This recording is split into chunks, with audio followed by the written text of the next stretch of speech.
السلام علیکم ورحمۃ اللہ وبرکاتہ نحمدہ ونصلی علی رسولہ الکریم وخاتم النبیین الحمد للہ رب العالمین۔ سیرت النبی صلی اللہ علیہ وآلہ وسلم کا مختصر سلسلہ ہم لے کر آگے بڑھ رہے ہیں، اور گزشتہ درس تک ہم نے بہت سے مختلف مقامات کو سٹڈی کیا اس کتاب کے، جس میں فائنلی ہم نے دیکھا کہ رسول اللہ صلی اللہ علیہ وآلہ وسلم کی دعوت کو روکنے کے لیے، قرآن مجید میں شبہات پیدا کرنے کے لیے، پیغام میں رکاوٹیں پیدا کرنے کے لیے قریش نے کیا کیا اسلوب اپنائے، کیا کیا انداز اپنائے۔ گو کہ یہ سب ہم مختصر بات کر رہے ہیں۔ اس پورے سفر کے دوران، اس پورے جو ہم سیرت النبی صلی اللہ علیہ وسلم کا یہ مختصر مطالعہ کر رہے ہیں، ہم نے اس سیرت کو، اس کے اندر ڈسکس کیے گئے حالات کو ہمیشہ آج کے حالات کے ساتھ ضرور جوڑتے رہنا ہے، کیونکہ جو کچھ یہاں ہو رہا ہے، جو کچھ بتایا جا رہا ہے، اس درجے کا تو نہیں، لیکن اسی قسم کا انداز جب سے اسلام آیا ہے اور جب تک اسلام رہے گا، جب تک یہ دنیا قائم ہے، جب تک یعنی دونوں اسلام اور اسلام مخالفین موجود ہیں، اسلام والے اور اسلام کے مخالفین موجود ہیں، تب تک یہ سلسلہ اسی طرح چلتا رہے گا۔ صرف انداز بدلیں گے، ادوار بدلیں گے، اطوار بدلیں گے، طریقے بدلیں گے، میڈیا بدلے گا، لیکن چلتا یہی کچھ رہے گا۔ آج بھی اگر آپ دیکھیں تو یہ پورا جو اسلام کے خلاف لوگ ہیں، وہ کیسے قرآن مجید کی آیات کے بارے میں آج بھی شکوک و شبہات پیدا کرنے کی کوشش کرتے ہیں۔ اور ان شکوک و شبہات کا شکار کون لوگ ہوتے ہیں؟ ان شکوک و شبہات کا شکار وہ لوگ ہوتے ہیں جن کی یعنی مسلمان، خاص طور پر وہ مسلمان جن کی بچپن سے ہی اسلامی تربیت نہیں ہوتی، اور ان کا قرآن سے دور دور کا واسطہ نہیں ہوتا، اور ان کا دینی اعمال سے دور دور کا واسطہ نہیں ہوتا، گویا کہ ان کے دل میں ایمان اتنا پختہ نہیں ہوتا، وہ پھر ان آیات کے جو شبہات ہیں ان کا شکار ہو جاتے ہیں۔ یا پھر ایسے لوگ، ایسے مسلمان جو زندگی میں مختلف مشاکل کا شکار ہوتے ہیں، اور وہ ان مشکلوں کے سبب انہی لوگوں کے ہتھے چڑھ جاتے ہیں، اور مایوسیوں کا شکار ہو کر وہ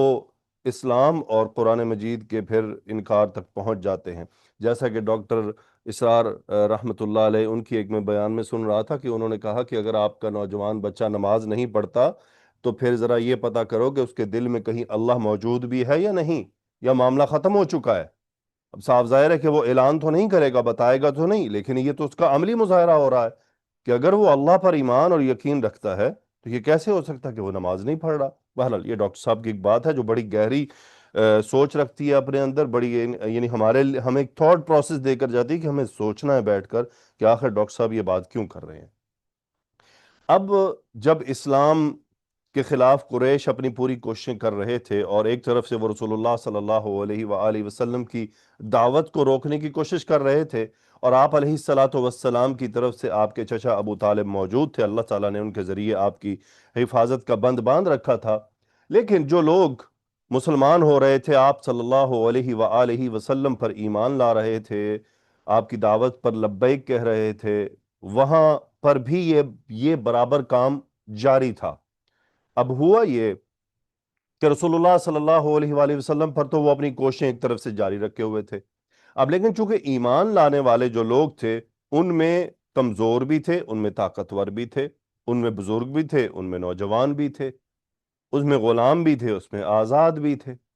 تو انہوں نے مختلف صحابہ کو مختلف انداز میں تکلیفیں پہنچائیں۔ ایک انہوں نے ذریعہ یہ اختیار کیا کہ جس قبیلے کے جو لوگ ہیں جو ایمان لائے ہیں، وہ قبیلے والے اپنے اپنے لوگوں کو خود سزائیں دیں گے، اور سزاؤں میں انہوں نے انتخاب کیا تھا کہ ان کو مارا جائے گا جسمانی طور پر، ان کو بھوکا پیاسا رکھا جائے گا، ان کو تپتی ریت پر لٹایا جائے گا، اور مکہ کی گرمی تو پھر کیا ہی گرمی ہے۔ آج بھی مجھے یاد ہے کہ یہ 2024 میں، کیونکہ حج بالکل گرمی کے موسم میں تھا، جون میں، اور اسی سال اللہ تعالیٰ نے مجھے حج کی توفیق عطا فرمائی، تو تقریباً میں رات کو 11 یا 10 بجے جو جہاں پہ ہم ٹھہرے ہوئے تھے عزیزیہ میں، وہاں کمرے سے باہر نکلا اور کچھ دیر پیدل چلنے کے لیے گیا کسی کام سے، تو اتنی تپش تھی کہ میرا خیال ہے کہ ٹیمپریچر 40-42 کے قریب تھا، رات کے 10-11 بجے۔ تو میں نے اس وقت، اب میرے ساتھ میری وائف بھی چل رہی تھی، تو میں نے یہ بات ان سے کی تھی کہ ذرا اندازہ کریں یہ مکہ کے اندر کتنی زبردست گرمی ہوتی ہے، کیونکہ وہاں جو پہاڑ ہیں وہ بالکل سخت سنگلاخ پتھر ہیں، اور جب سارا دن وہ دھوپ کی تپش برداشت کرتے ہیں تو وہ دھوپ کی جو ان پر جو سارا دن جو ان کو چوٹیں لگتی ہیں، وہ پھر رات کو وہ شدید گرمی خارج کرتے ہیں۔ تو ایسا ایسا ماحول جس میں صحابہ کو کے اوپر اس طرح کے ظلم و ستم کیے گئے، کس بات پر ظلم و ستم کیے گئے؟ کہ انہوں نے اللہ تعالیٰ کی وحدانیت کو قبول کیا، شرک کا انکار کیا، رسول اللہ صلی اللہ علیہ وآلہ وسلم کو نبی رسول تسلیم کیا، قرآن پر ایمان لائے۔ یہ ان کو اب اس بات کی سزا دی جا رہی ہے۔ تو آپ اور میں ہم سوچیں کہ ہمیں آج تک اسلام لانے کے بارے میں کس مشکل کا سامنا کرنا پڑا ہے، لیکن اگر میں آپ ہم دیکھیں کہ ہم کیا کر رہے ہیں، اللہ تعالی ہمارے حال پر رحم فرمائے۔ اور ان میں سے کتنے ہی تھے جن کو بھوکا پیاسا مار دیا گیا، جن کو سولی لٹکا دیا گیا۔ ابن القیم رحمۃ اللہ علیہ فرماتے ہیں کہ رسول اللہ صلی اللہ علیہ وسلم کی حفاظت اللہ تعالیٰ نے اپنے چچا کے ذریعے فرمائی، اور ان کے چچا قریش کے سردار تھے، ان کی بات سنی جاتی تھی، مکہ کے بڑے لوگوں میں تھے، تو کوئی زیادہ جرت نہیں کر سکتا تھا ان کا سامنا کرنے پر۔ لیکن جو صحابہ تھے ان کا معاملہ تھوڑا سا مختلف تھا۔ سو ایک روایت میں آتا ہے عبداللہ بن مسعود رضی اللہ تعالیٰ عنہ کی، کہ جو 7 لوگ ایسے تھے، 7 صحابہ جنہوں نے اپنے اسلام کا سب سے پہلے اظہار کیا، یعنی انہوں نے علی اعلان اقرار کیا کہ ہم مسلمان ہیں۔ کون کون تھے ان میں؟ تھے رسول اللہ صلی اللہ علیہ وآلہ وسلم،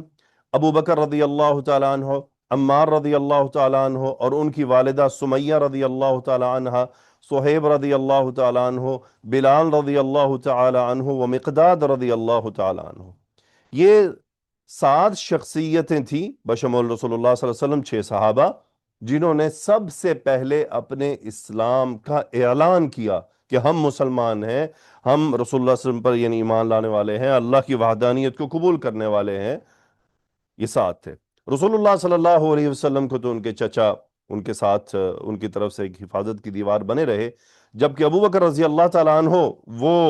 چونکہ سرداروں میں سے تھے، اور ان کی قوم ان کی حفاظت کے لیے کھڑی تھی، اور ان کی قوم جو ہے وہ ان کی طرف سے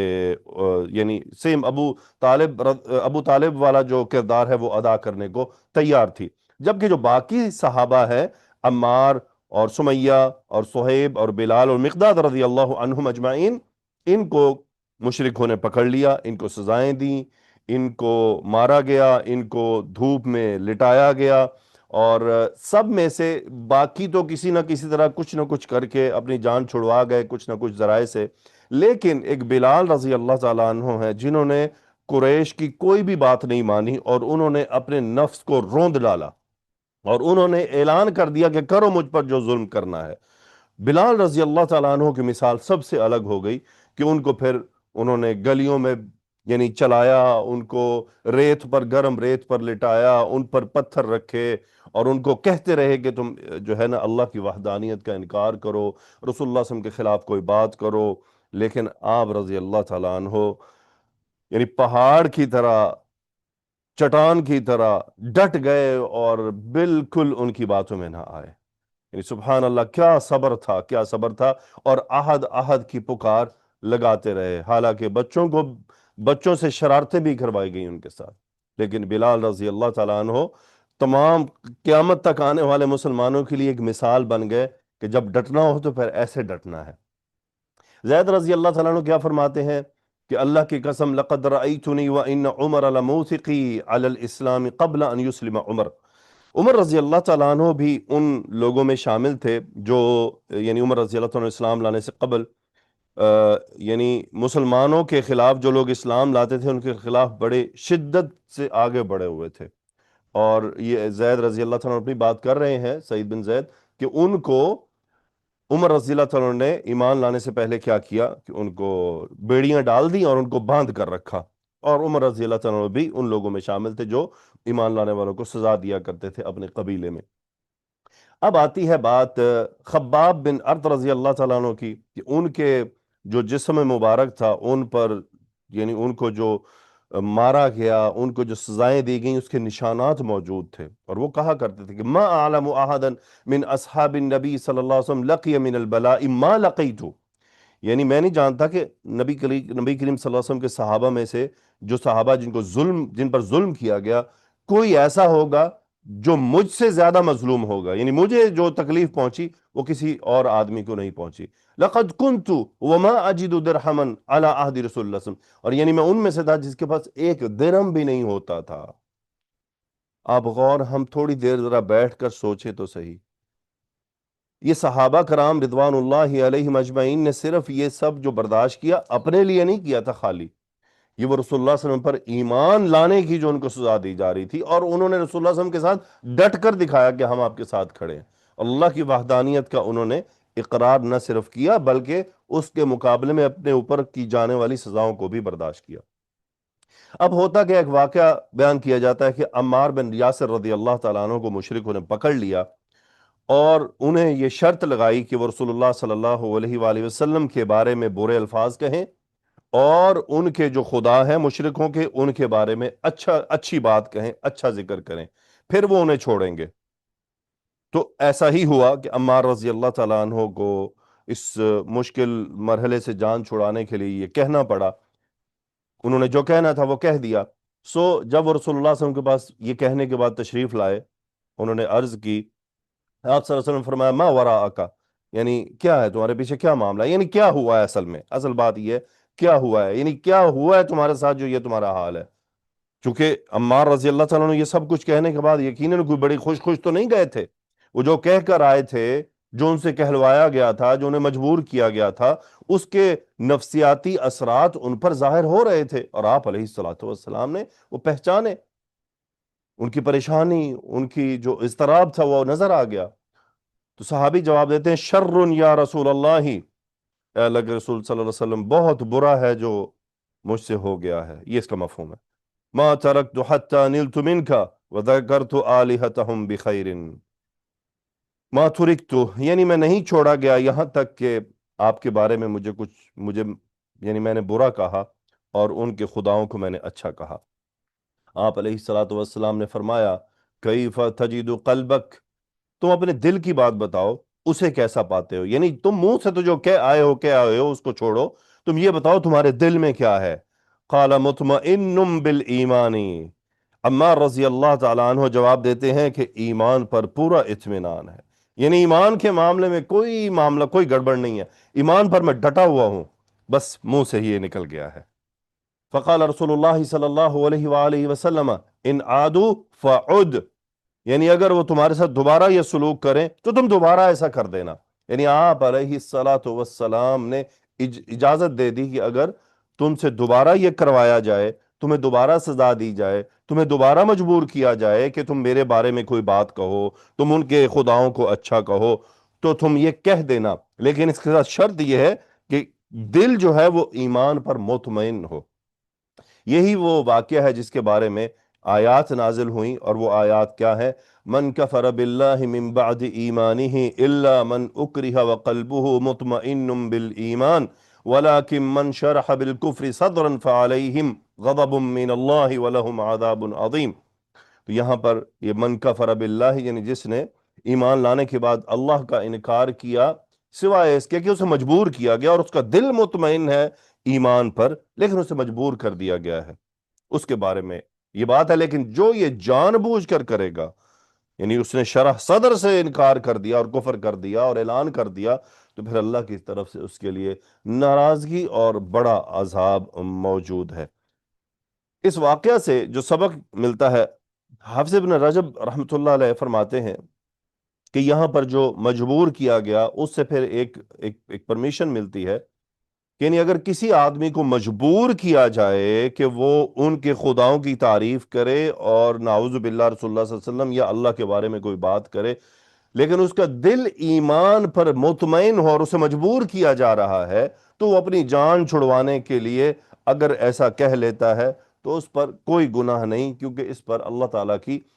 قرآن مجید کی آیات بھی یعنی آیت مبارکہ دلالت کر رہی ہے، اور رسول اللہ صلی اللہ علیہ وآلہ وسلم کا فرمان جو عمار رضی اللہ تعالیٰ عنہ کے لیے ہے، ان عادوا فعد، یعنی اگر تمہیں دوبارہ بھی مجبور کیا جائے تو ٹھیک ہے، ان کی بات مان لی جائے۔ یعنی اب کیا کیا تھا عمار رضی اللہ عنہ کو؟ مجبور کر دیا تھا انہیں مار مار کے۔ اب اگر اس کو ہم آج کے حالات سے ریلیٹ کریں، آپ نے یقیناً انڈیا سے آنے والی کچھ ویڈیوز دیکھی ہوں گی، اگر نہیں دیکھی تو یوٹیوب پر موجود ہے، کہ کچھ مسلمانوں کو زبردستی مجبور کیا گیا کہ ہندوؤں کے بتوں کے بارے میں کچھ کلمات کہے جائیں اچھے، اور ان کے بتوں کو چھوا جائے، اور ان کے کچھ خاص جو ہندوؤں کے نعرے ہیں وہ مسلمانوں سے لگوائے گئے۔ تو چونکہ یہ انہیں مجبور کیا جا رہا ہے، فورس کیا جا رہا ہے، تو لیکن اگر ان کا دل ایمان پر مطمئن ہے اور وہ یہ سمجھتے ہیں کہ اب جان پر بن گئی تھی تو ورنہ تو معاملہ خراب ہو جاتا، انہوں نے اپنی جان چھڑوانے کے لیے وقتی طور پر یہ کر دیا، اللہ سبحانہ و تعالیٰ کی رحمت سے امید ہے کہ اس میں کوئی حرج نہیں ہے انشاءاللہ۔ لیکن اگر دل اور اعمال ایمان پر نہ صرف مطمئن ہے بلکہ ڈٹے ہوئے ہیں، وقتی طور پر کہہ دیا۔ اس قسم کے واقعات بشار الاسد کی طرف سے بھی کروانے کے بارے میں ویڈیوز یوٹیوب پر موجود ہیں، کہ جو سیریا میں 10 سال معاملہ چلتا رہا، 10 12 سال، اس کے اندر جو سیرین آرمی تھی وہ جب مسلمانوں پر اہل سنت والجماعت پر ظلم کرتی تھی تو وہ ان سے اللہ سبحانہ و تعالیٰ کے بارے میں غلط کلمات کہلواتی تھی، اور وہ بشار الاسد کے خدا ہونے کا اعلان کرواتی تھی۔ تو اگر آپ وہ ویڈیوز لا کے دیکھیں، ان کو زمین میں گاڑا جاتا تھا، نوجوانوں کو ان کو مجبور کیا جاتا تھا، ان کے منہ سے زبردستی کلمات کہلوائے جاتے تھے۔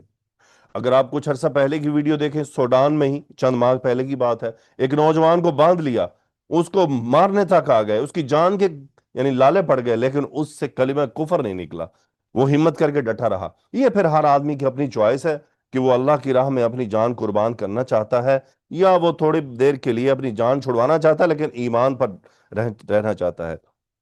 مجھے یاد پڑتا ہے کہ اس بارے میں نے ایک تفصیل ایک کتاب میں پڑھی تھی، اللہ عالم اب مجھے بھول چکا ہے، بیان میں سنی تھی یا کسی کتاب میں تفصیل پڑھی تھی، اب وہ بات، لیکن معاملہ مجھے یاد رہا کہ اس قسم کا واقعہ، یعنی اس طرح کا، اب اگر کوئی ایسا آدمی ہو یعنی جو بڑے لوگوں میں سے ہو، بڑے لوگوں میں سے مطلب میں آپ ایک ایگزامپل دے دیتا ہوں، مثلا طارق جمیل صاحب ہو،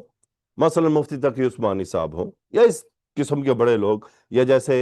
امام کعبہ ہوں، جو بڑے مفتی ہو بہت بڑا، جس کی بڑی آؤ بگت ہو اور بڑا فیمس ہو، وہ